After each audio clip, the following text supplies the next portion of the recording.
Hi guys, welcome to the Pakistani family entertainment. तो कैसे हैं आप? मेरा नाम है खुर्रम और मेरा नाम है वजह। तो भाई साहब, आज का वीडियो बहुत ही ज़्यादा कमाल निकल कर आ रहा है। आज हम रिएक्ट करेंगे।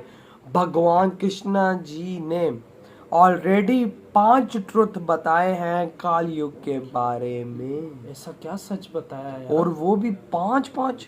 हाँ, ऐसा कल युग में क्या होने वाला है ये तो वॉच हाँ, करेंगे तभी पता चलेगा। बिल्कुल यार, बिल्कुल वही नहीं ना। पता वाकई इस बारे में क्या अगर इन्होंने कौन से 5 सच बताए हैं। तो कौन करते हैं स्टार्ट। महाभारत हिंदुओं का ही नहीं, समस्त मानव जाति हाँ, का ग्रंथ है। बिल्कुल, इससे बिल्कुल। प्रत्येक ये हमें मानव पता चला है को अच्छी महाभारत शिक्षा एक और मार्ग मिल सकता है। प्रत्येक मनुष्य को इसे पढ़ना चाहिए। महाभारत में जीवन से जुड़ा ऐसा कोई भी विषय नहीं है जिसका वर्णन ना किया गया हो और जिसमें जीवन का कोई समाधान ना हो। इस ग्रंथ में देश, धर्म, न्याय, राजनीति, समाज, सब योग, युद्ध, परिवार, ज्ञान, विज्ञान, आध्यात्म और तकनीकी आदि समस्त विषयों का वर्णन मिलता है। आज की इस वीडियो में हम आपको महाभारत का एक ऐसा प्रसंग बताएंगे जिससे आज का मानव बहुत कुछ सीख सकता है। बात उस समय की है जब 5 पांडवों को वनवास हो गया था। वनवास जाने से पहले पांडवों ने भगवान श्री कृष्ण से पूछा, हे श्री कृष्ण, अभी ये द्वापर का अंतकाल चल रहा है, आप हमें बताएं कि आने वाले कलयुग की चाल या गति क्या और कैसी होगी। श्री कृष्ण जवाब देते हैं, मैं तुम्हें इसका सीधा सा उत्तर तो नहीं दे सकता, लेकिन हाँ, तुम 5 भाई वन में जाओ और जो कुछ भी दिखे वह आकर मुझे बताना। मैं तुम्हें उसका कलयुग में प्रभाव बताऊंगा। इसके बाद 5 भाई वन में चले गए। वन में उन्होंने जो देखा उसको देखकर वह आश्चर्यचकित रह गए। आखिर उन्होंने वन में क्या देखा और श्री कृष्ण ने क्या जवाब दिए, जानने के लिए इस वीडियो को अंत तक जरूर देखें। ये बड़ा इंटरेस्टिंग होने वाला नमस्कार और स्वागत है आप सभी का the divine tales YouTube channel पर एक बार फिर। और आइए अब शुरू करते हैं ये रोचक प्रसंग। इनकी आवाज भी बहुत अच्छी है वजह। 5 पांडव अलग अलग दिशाओं से जंगल की ओर निकले।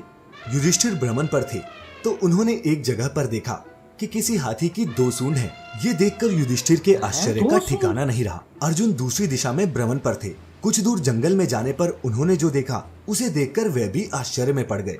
उन्होंने देखा कि कोई पक्षी है जिसके पंखों पर वेद की रचनाएं लिखी हुई हैं, पर वह पक्षी मुर्दे का मांस खा रहा है। अर्जुन कुछ समझ नहीं पाए। दोनों भाइयों की तरह भीम भी भ्रमण पर थे। भीम ने जो देखा वह भी आश्चर्यजनक था। उन्होंने देखा कि गाय ने बछड़े को जन्म दिया है, लेकिन जन्म के बाद वह बछड़े को इतना चाट रही है कि बछड़ा लहूलुहान हो गया। सहदेव जब भ्रमण पर थे तो उन्होंने चौथा आश्चर्य देखा कि 6-7 कुएं हैं और आसपास के कुओं में पानी है, किंतु बीच का कुआं खाली है। बीच का कुआं गहरा है, फिर भी पानी नहीं है। उन्हें ये देखकर घोर आश्चर्य हुआ कि ऐसा कैसे हो सकता है। नकुल भी भ्रमण पर थे और उन्होंने भी एक आश्चर्यजनक घटना देखी। नकुल ने देखा कि एक पहाड़ के ऊपर से एक बड़ी सी शिला लुढ़कती हुई नीचे आ रही है। कितने ही वृक्षों से टकराकर उनको नीचे गिराते हुए वो आगे बढ़ जाती है। विशालकाय वृक्ष भी उसे रोक न सके।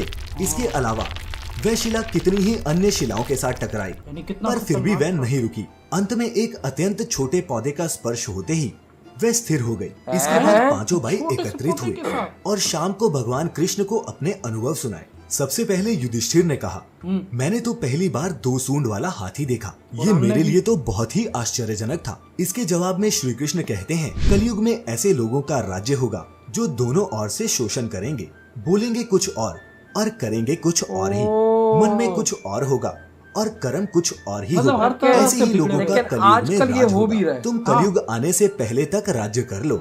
युधिष्ठिर के बाद अर्जुन ने कहा कि मैंने जो देखा है वह तो इससे भी कहीं ज्यादा आश्चर्यजनक था। मैंने देखा कि एक पक्षी के पंखों पर वेद की ऋचाएं लिखी हुई हैं, पर वह पक्षी मुर्दे का मांस खा रहा है।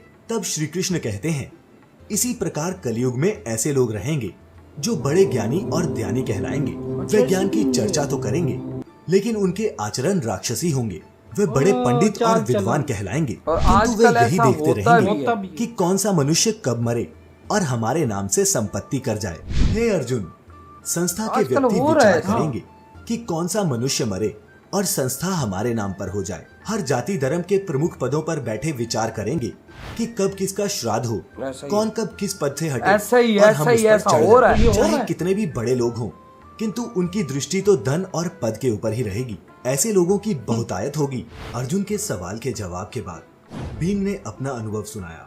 भीम ने कहा कि मैंने देखा कि गाय अपने बछड़े को इतना चाटती है कि बछड़ा लहूलुहान हो जाता है। तब श्री कृष्ण कहते हैं, कलयुग का मनुष्य शिशुपाल हो जाएगा। कलयुग में माओ की बच्चों के लिए ममता इतनी बढ़ जाएगी कि उन्हें अपने विकास का अवसर ही नहीं मिलेगा। मोह माया में ही घर बर्बाद हो जाएगा। किसी का बेटा घर छोड़कर साधु बनेगा तो हजारों व्यक्ति दर्शन करेंगे, किंतु यदि अपने बेटे ने साधु बनना चाहा तो रोएंगे कि मेरे बेटे का क्या होगा। इतनी ज्यादा ममता होगी कि उसे मोह माया और परिवार में ही बांध कर रखेंगे और उसका जीवन वहीं खत्म हो जाएगा। वास्तव में लड़के तुम्हारे नहीं हैं, वे तो बहुओं की अमानत हैं। लड़कियां जमाइयों की अमानत हैं और तुम्हारा ये शरीर मृत्यु की अमानत है। तुम्हारी आत्मा परमात्मा की अमानत है, इसलिए तुम्हारा अपने शाश्वत संबंध को जानना आवश्यक है। भीम के बाद सहदेव ने पूछा, हे श्री कृष्ण, मैंने जो देखा उसका क्या मतलब था? मैंने ये देखा कि 5-7 बड़े कुओं के बीच एक गहरा कुआं बिल्कुल खाली है, जबकि ऐसा संभव कैसे हो सकता है? भगवान कृष्ण ने जवाब में कहा, कलयुग में लोग लड़के लड़की के विवाह में, मकान के उत्सव में, छोटे बड़े उत्सवों में तो लाखों रुपए खर्च कर देंगे, परंतु पड़ोस में ही यदि कोई भूखा प्यासा मर रहा होगा तो ये नहीं देखेंगे कि उसका पेट भरा है या नहीं। उनका अपना ही सगा भूख से मर जाएगा और वे देखते रहेंगे। दूसरी ओर मौज, मदिरा, मांस भक्षण, सुंदरता और व्यसन में पैसे उड़ाएंगे, किंतु किसी के 2 आंसू पहुंचने में उनकी रुचि न होगी। कहने का तात्पर्य ये है कि कलयुग में अन्न के भंडार होंगे, लेकिन लोग भूख से मरेंगे। सामने महलों बंगलों में ऐशो आराम चल रहे होंगे, लेकिन पास की झोंपड़ी में आदमी भूख से मर जाएगा। सहदेव के बाद नकुल ने श्री कृष्ण को बताया कि मैंने भी एक आश्चर्य देखा। वह ये कि एक बड़ी सी चट्टान पहाड़ पर से लुढ़की। वृक्षों के तने और चट्टाने भी उसे न रोक पाए, किंतु एक छोटे से पौधे से टकराते ही वह चट्टान रुक गई। समझ नहीं पाया कैसे। श्री कृष्ण ने कहा, कलयुग में मानव का मन नीचे गिरेगा, उसका जीवन पतित होगा। ये पतित जीवन धन की शिलाओं से नहीं रुकेगा, न ही सत्ता के वृक्षों से रुकेगा, किंतु हरि नाम के एक छोटे से पौधे से, हरि कीर्तन से मनुष्य जीवन रूपी पौधे का पतन होना रुक जाएगा। इसलिए भक्तों, हरि भजन ही कलयुग में मोक्ष पाने का एकमात्र उपाय है। उम्मीद है आपको ये पौराणिक प्रसंग अच्छा लगा होगा। आप इस घोर कलयुग के बारे में क्या सोचते हैं? नीचे कमेंट्स। इधर हुई ये वीडियो खत्म। यार ये आप प्लीज बताइएगा, मुझे हिंदुइज्म से रिलेटेड इतना तो आइडिया नहीं, लेकिन क्या ये कलयुग ही चल रहा है?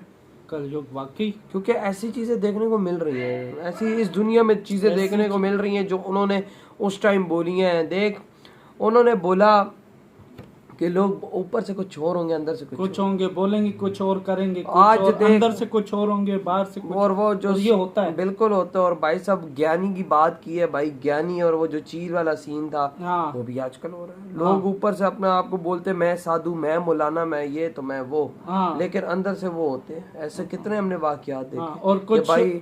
और आजकल जो चल रहा है भाई साहब, बूढ़े वगैरह मरने के कगार पे होते हैं, लोग कहते हैं कि भाई संपत्ति मिल, लेकिन ये चीजें आजकल हो रही है। और देखो दुनिया में ये चीजें हो रही हैं। बेशक इंडिया के अंदर ये चीज फिलहाल ना हो कि भाई साहब अगर भूखा मारा, क्योंकि इस टाइम वहाँ पर गरीबों की बहुत मदद होती है। जितना होता है इंडिया का वो करता है, लेकिन इस दुनिया के अंदर तो चल रहा है ना, और खास तौर पे पाकिस्तान में ऐसी चीजें तो चल रही है कि गरीब मर रहा है, और अपने से ज्यादा अमीर जो अमीर है वो अपने कमाइयों में लगा हुआ, गरीब मर रहा है। और शादी पे लाखों रुपए का खर्चा किया जाता है, पड़ोसी भूखा सो रहा होता है, पता ही नहीं चलता। बस वही बात सारी उनको मैच कर लो। और अभी देख वो जो बड़ा पत्थर छोटे से पौधे से रुक जाता है, वो कह रहा है कि सिर्फ एक मेरा इस चीज का मुझे नहीं पता कि मेरा सिर्फ हल्का सा जॉब करोगे तो सब कुछ मिल जाएगा। तो मुझे हर चीज बिल्कुल ये है, लेकिन अब मुझे इस 5 चीज का बिल्कुल आइडिया नहीं, लेकिन ये मुझे ऐसा लग रहा है कि कलयुग ही चल रहा है यार। जिस तरीके से हर किसी को अपने मतलब से वास्ता है, हर कोई कहता है कि बस मेरे पास पैसा आ जाए, मैं इसकी जायदाद पे कब्जा कर लूं। और जो भगवान कृष्ण जी ने बोला, उसकी बात के तो है, वो बात अभी सच होते हुए नजर आ रही है। बाकी ये सब हो रहा है दुनिया में यार। ये देखो उस टाइम, आज से 5000 साल पहले महाभारत हुआ, तब भाई साहब भगवान कृष्ण जी ने कलयुग का बताया, तो आज वो चीजें सामने नजर भी आ रही हैं कि चीजें सच हो रही है, और दुनिया में चल रहा है इस तरह। ऐसा चल रहा है, ये हर चीजें इस तरह होनी है। देख उन्होंने पहले फ्यूचर बता दिया था कि ये होना है, और वाकई हमने खुद देखा है इस तरह होता है जिस तरह वो बताया। वो दूसरे पीरों शीरों के पास चली जाती हैं, लेकिन अपने बेटे को नहीं खोना चाहती। हाँ, अपने बेटा करे उसका पीर बाबा बन रहा हो तो तू क्यों बन रहा है बे? हाँ, तू क्यों बन रहा है, तू मुझसे क्यों दूर हो रहा है। और ये बच्चे माओ उस वक्त ये सारी दौलत की हवस होगी, लालच होगी, ये सब ये कुछ सारी चल रहा है। चीजें वाकई तो यार आज ये तो देखो ना, समझने को भगवान मिली। कृष्ण जी ने आज से 5000 साल से पहले भी ये बात कर दी थी और आज वो 5000 चीजें हो रही है। साल देख और लो, ये हो रही है। उन्होंने बताया था कि सुधर जाओ सारे, लेकिन सुधर वही जाओ, उन्होंने लेकिन- वर्डिंग में ये बोला। लेकिन दुनिया नहीं सुधरती ना, लेकिन जो हो गया वो तो होकर सही रहेगा। कहा, वजह जो नीति में है वो तो होगा, वो सब कुछ होकर रहेगा। तो यार भाई, आपकी क्या इसको थॉट कोई है? चीज नहीं टाल सकती। सही कहा, आपकी क्या थॉट है? इधर ही वीडियो खत्म करते तो तो बाय। बाय।